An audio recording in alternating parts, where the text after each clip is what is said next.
स्वागत है आप सभी का चैतन्य क्लासेस में। आज का क्लास कुछ खास विषय से संबंधित है। आजकल हम लोग बार बार न्यूज़पेपर में देखा जा रहा है और इस चुनाव के संबंध 18वां जो लोकसभा का चुनाव हुआ है, इससे संबंधित एक महत्वपूर्ण बात सामने आ रहा है। बार बार राइट टू रिकॉल वाली बात को कहा जा रहा है। राइट टू रिकॉल बात क्या है? सबसे पहले राइट टू रिकॉल के बारे में हमें जानना जरूरी है और इसके ये क्या प्रावधान करता है।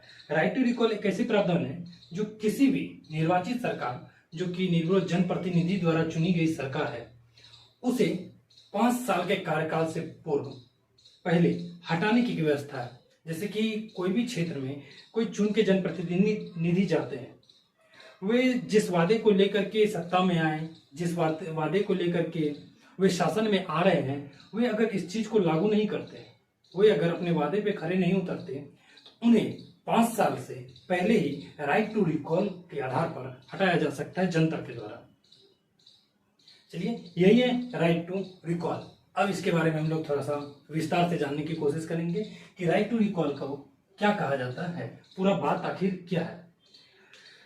बेसिकली राइट टू रिकॉल एक ऐसी प्रावधान है जो किसी भी सरकार को, कोई भी सरकार जो चुनी हुई जाती है, अगर कोई वादे, आजकल का ऐसा चल रहा है कि जो सरकार, कई सारे नेता हमारे पास आते हैं, कई सारे वादे करते हैं।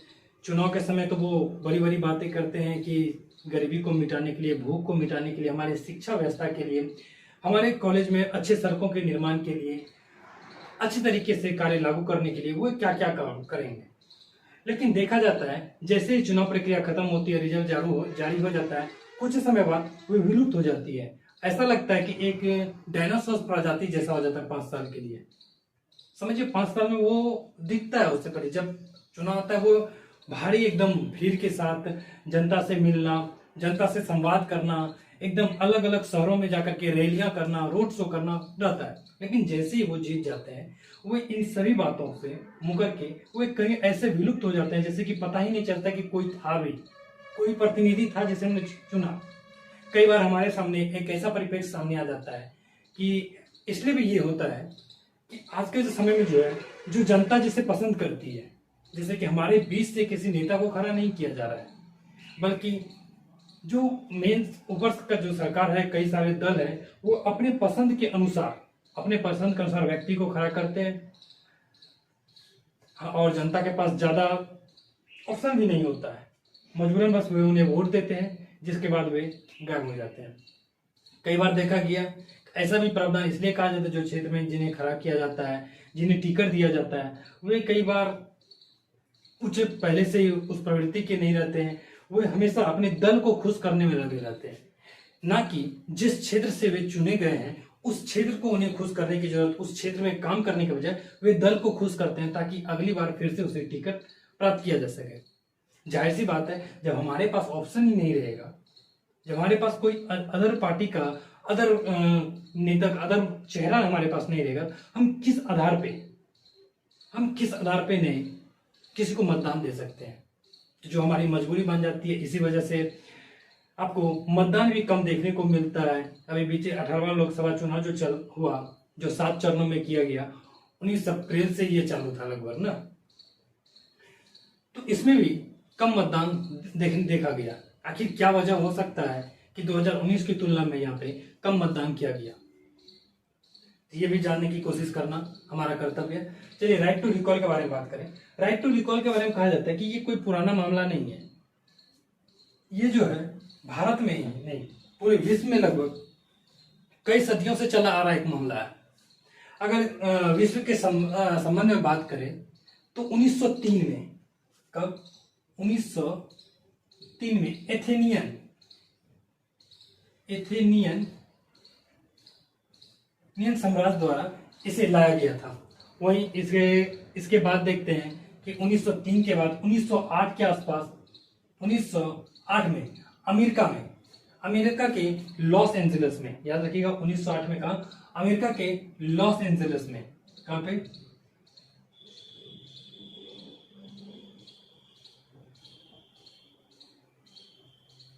लॉस एंजलिस में म्युनिसिपल व्यवस्था में इसकी स्थापना की गई थी। कि राइट टू रिकॉल, अगर आप अपने प्रतिनिधि से खुश नहीं है तो आप राइट टू रिकॉल के प्रयोग करके उन्हें समय से पूर्व ही हटा सकते हैं। राइट टू रिकॉल जनरली क्या है कि हमारे भारत में जानते हैं कि आप जो भी सरकार चुन के आती है वो 5 साल तक रहती है। कितना? 5 ईयर्स तक रहती है। 5 साल के पहले हमारे पास कोई व्यवस्था नहीं होता है कि हम इसे हटा सकें या इसके खिलाफ कुछ कर सकें। इसलिए 5 साल से पहले हम कुछ नहीं कर सकते हैं, तो राइट टू रिकॉल हमें यह अधिकार दे सकता है कि हम 5 साल से पहले ही उन्हें उस पद से हटा दें। जो अपने पद के लायक ही नहीं है उन्हें तो हटाना जरूरी है। तो ऐसी व्यवस्था किया गया 1908 के आसपास लॉस एंजलिस यूएसए में किया गया। कहाँ पे? यूएस में, अमेरिका में किया गया था। वहीं अगर देखा जाए तो अमेरिका में ही 1908 में मिशिगन, कहाँ पे? मिशिगन और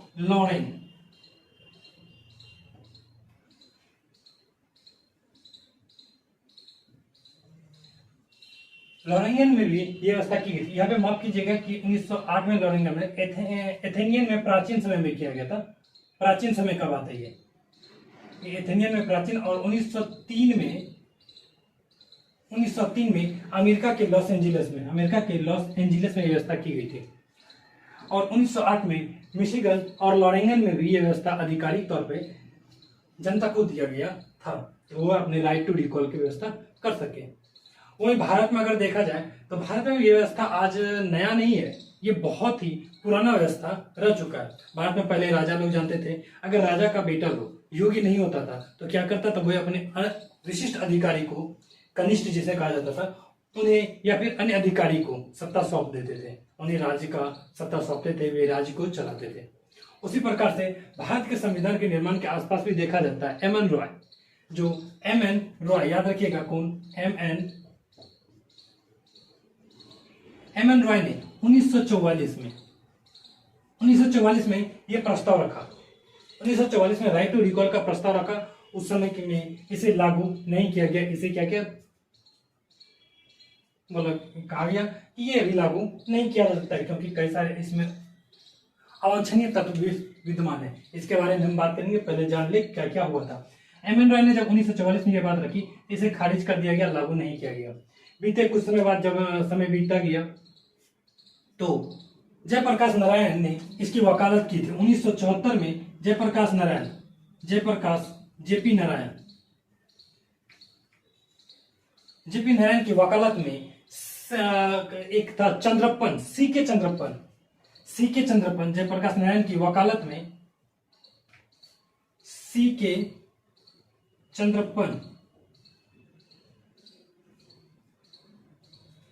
चंद्रप्पन ने अटल बिहारी वाजपेयी के सहयोग से इसे संसद में पेश करने की कोशिश की 1974 में।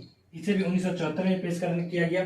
जैसे कि इसके बाद भी देखते हैं, जब 1974 में सी के चंद्रप्पन ने ये बात रखते कि हमें जनता को केंद्र स्तर पर एवं राज्य स्तर पर राइट टू रिकॉल की व्यवस्था देनी चाहिए, तो उस समय के जो सरकार थे इसे भी क्या किया, खारिज कर दिया गया।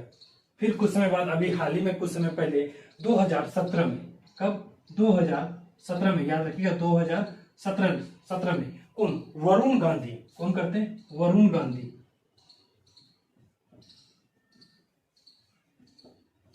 वरुण गांधी द्वारा 2017 में राइट टू रिकॉल व्यवस्था को लागू करने की बात कही गई, लेकिन इसे भी खारिज कर दिया गया। इसके साथ साथ ही और भी कई सारे ऐसे घटना होती रही, लेकिन वर्तमान में इसे देखा गया कि राइट टू रिकॉल लागू नहीं किया गया। लेकिन आपको ये बात और भी जानना जरूरी है कि राइट टू रिकॉल व्यवस्था वर्तमान में कई सारे राज्य के जो स्थानीय निकाय है वहां पे लागू है। जैसे कि बिहार हो गया, स्थानीय निकाय में बिहार हो गया, छत्तीसगढ़ हो गया, राजस्थान हो गया, मध्य प्रदेश हो गया, छत्तीसगढ़ हो गया। इन सभी राज्यों में ये आप लिख सकते हैं आराम से, बिहार, राजस्थान, मध्य प्रदेश एवं छत्तीसगढ़ में यहाँ के स्थानीय निकायों में इसकी व्यवस्था की गई है। लेकिन बार बार मांग किया जा रहा है कि इसके साथ साथ ही हमें राज्य के संदर्भ में भी, राज्य के विधानमंडल में और विधानसभा में भी हमें इस चीज को लागू, राइट टू रिकॉल में प्राप्त होना चाहिए, ताकि जनता के पास एक उपलब्ध हो सके, वे किसी भी सत्ता के 5 साल, जब आप खुद जानते हैं जब 5 साल का इंतजार करना, एक बार चुनाव अगर हो जाता है तो उन्हें दोबारा से बदलने के लिए 5 साल का पूरी तौर पर इंतजार करना पड़ता है। तभी जाकर के फिर दोबारा हमें ये सहयोग प्राप्त होता है, ये अवसर प्राप्त होता है कि हम दोबारा दूसरे नेता को चुन सके। इसलिए इसकी बार बार मांग की जा रही है। लेकिन अब अगर देखा जाए इसका कई सारा गलत तरीका भी हो सकता है, इसका गलत यूज भी हो सकता है। वर्तमान की स्थिति में अगर देखा जाए, कोई भी जो पार्टी चुन किया जा रहा है वो लगभग 50% मत भी प्राप्त नहीं कर पा रहे, वे दूसरों से गठबंधन करके अपनी सरकार बना लेते हैं। अब ऐसी स्थिति में क्या हो सकता है कि विपक्ष के द्वारा बार बार, अभी जान ही रहे हैं कि सत्ता पक्ष विपक्ष पक्ष में कितना उठापटक चल रहा है। विपक्ष पक्ष रहे कि सत्ता पक्ष, दोनों के द्वारा कई बार ऐसी बातें कही जा रही है जो वर्तमान के सवाल के दायरे में होना ही नहीं चाहिए, जो जनता के लाभ के लिए है ही नहीं। मैं सीधी सी बात करना चाहता हूं कि मैं किसी पार्टी के खिलाफ नहीं हूं, लेकिन छोड़िए वो बात, जाने दीजिए। लेकिन क्या हो सकता है कि इसका गलत यूज हो सकता है। अगर हम राइट टू रिकॉल व्यवस्था लाते हैं तो आज की जो जनता है वे बहुत ही जल्दी किसी दूसरे पार्टी के साथ जुड़ती है और बहुत ही जल्दी से हट भी जाती है। आज आप क्रिकेट को ही लेके जो रहे, तो आज कई सारे फैंस, जब भारत वर्ल्ड कप खेल रही थी, लगातार मैच जीत रहा था, तो कितना गुस्सा है, बस एक मैच वो हार गई तो सभी ने क्रिकेटरों को क्या बुरा भला नहीं कहा। हालांकि वे अपनी मेहनत से, हर एक क्रिकेटर का सपना होता है, हर एक जो खिलाड़ी होते हैं वे चाहते हैं कि मैं वर्ल्ड कप विश्व विजेता बनूं, तो ऐसा कुछ प्रावधान नहीं होता है। उसी प्रकार से ऐसा भी हो सकता है कई सारे सत्ता जो जनता द्वारा जनप्रतिनिधित्व चुन के आए, उनके साथ ये भी हो सकता है कि अगर थोड़ा सा भी, क्योंकि कोई भी व्यवस्था लागू करने के लिए कुछ समय चाहिए होता है, अगर उस समय तक लागू करने में उसे समय चाहिए, इस यहाँ पे क्या हो सकता है कि विपक्ष के द्वारा जनता को भड़का करके, जनता को किसी भी तरह मोनिटाइज करके, हिप्नोटाइज समझ सकते हैं, हालांकि ये बात नहीं, जनता को ये सब बात ज्यादा प्रचार प्रसार करके ये बात उनके दिमाग पर असर कराया जा सकता है कि जनता क्या, बशर्ते फिर जनता क्या करेगी, राइट टू रिकॉल का यूज करके जो वर्तमान की सत्ता है उसे हटाने का काम करेगी। इस परिस्थिति में आपको देखने को मिलेगा भारतीय राजनीति में स्थिरता का महत्व कम हो जाएगा। जो कभी स्थिरता लगभग 5 साल तक के लिए बनी रहती है, ये स्थिरता आपको देखने को नहीं मिलेगा। बदलते सालों, 6 महीना, 2 साल में आपको सरकार बदलते नजर आएगी और बार बार चुनाव प्रक्रिया कराया जाएगा, जिसमें कि पैसे की बहुत हानि हो सकती है, क्योंकि एक बार चुनाव कराने में आपको पता है कितने रुपये खर्च आता है, तो बार बार पैसे खर्च करना अनिवार्य नहीं है। इससे व्यवस्था ये सिद्ध होगा कि अभी वर्तमान में एक व्यवस्था लागू किया जाए कि जो भी दल अपने वादे करते हैं उस वादे को लेकर के वे खरे उतरे, उनमें से लगभग 90% भी कम से कम वे अपने वादे को पूर्ण करें।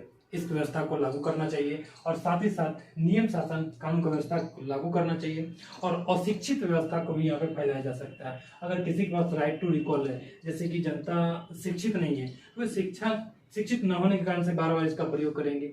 अगर हम उनके अंदर शिक्षा की व्यवस्था को फैलाएं, कौशलता को बढ़ाएं, तो जब तक हम शिक्षा को नहीं बढ़ाएंगे तब तक इस व्यवस्था को लागू करना आसान नहीं है। हालांकि ये व्यवस्था लोगों के कल्याण और वर्तमान की स्थिति को देखते हुए किया जा सकता है लागू, लेकिन बट शिक्षा एक ऐसी चीज है जिसकी अभाव के कारण इसे लागू करना सही नहीं है। इसलिए ये व्यवस्था अभी वर्तमान में शांति रहे तो सही है। मैं 2 बार बोल चुका हूँ, लागू किया जाना चाहिए। लागू किया जाना मैं इसलिए बोल रहा हूँ क्योंकि कई सारे नेता अभी ऐसा हो रहा है कि वे जो वादे करके आ रहे हैं वे कुछ पूर्ण नहीं कर रहे हैं, वो अपने वादे से मुकर करके कोई अलग ही दुनिया में वो नजर आ रहे हैं। ऐसा लगता है कि वो अपने वादे किए, वोट मिला, उसके बाद वो चांद पे चल गए, बिल्कुल वही डायनासोर प्रजाति के जैसे जो आए कभी विलुप्त हो गए, फिर आते हैं फिर विलुप्त हो जाते हैं। तो ऐसी व्यवस्था है, इसलिए कि मैं कह रहा हूँ इसे लागू करना चाहिए। लेकिन जनता को अशिक्षित शिक्षा को देख करके